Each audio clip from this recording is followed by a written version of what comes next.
فرماتے ہیں نبی پاک صلی اللہ تعالی علیہ وآلہ وسلم نے فرمایا کچھ نہ کہنا. کہنے لگی نہیں کہتی، میرا وعدہ رہا، کچھ نہیں کہوں گی. اب میرے حبیب نے پھر نظر اٹھائی اور اس غریبنی کی طرف دیکھا اور فرمایا تو اگر کہے تو میں جاؤں، تو اگر کہے تو میں خود بھیک دے، خود ہی کہے منگتے کا بھلا ہو، تو اگر کہے تو میں جاؤں. اس نے خراج پیش کیا تو چند آنسو گرائے. کہنے لگی محبوبہ جیسے بندہ نوازی. حضور نے رخ پھیرا. حضرت بلال کہتے ہیں میں پیچھے رہ گیا. میں پیچھے رہ گیا تو وہ دونوں بیویاں دوڑ کے میرے پاس آئیں. کہنے لگی بتا تو صحیح ہے کون، یہ بتا تو صحیح کون تھے. تو حضرت بلال کہنے لگی تم نہیں جانتے. جناب بلال فرمانے لگے یہی تو ہیں جنہیں اللہ نے سچا رسول بنا کے بھیجا ہے. بیبیاں دوڑ کے آئیں. کہنے لگی محبوبہ دروازے تک آئے ہو تو خالی تو نہ لوٹاؤ، مہربانی فرماؤ ہمیں بھی کلمہ پڑھا دو. ڈاکٹر ہارون کہتے ہیں وہ بیبیاں وہاں کلمہ پڑھ رہی تھی اور میں حدیث پڑھ کے کلمہ پڑھ رہا تھا. بھائی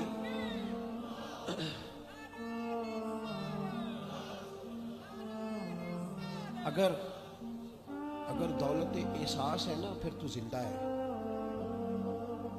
جو زندہ ہوتا ہے اس میں لچک ہوتی ہے، جو مر جاتا ہے وہ اکڑ جاتا ہے. اگر زندگی ہے تو پھر احساس ہونا چاہیے. اگر تیرے اندر زندگی ہے تو پھر احساس ہے، اور اگر تیرے اندر احساس نہیں رہا نا تو پھر زندگی زندہ دلی کا نام ہے. مردہ دل کیا خاک جیا کرتے، احساس سے مروت پیدا کر. تھوڑا سا دائیں بائیں بھی دیکھیں، تھوڑا پلٹ کر بھی دیکھیں کہ کہیں آپ کی ضرورت تو نہیں.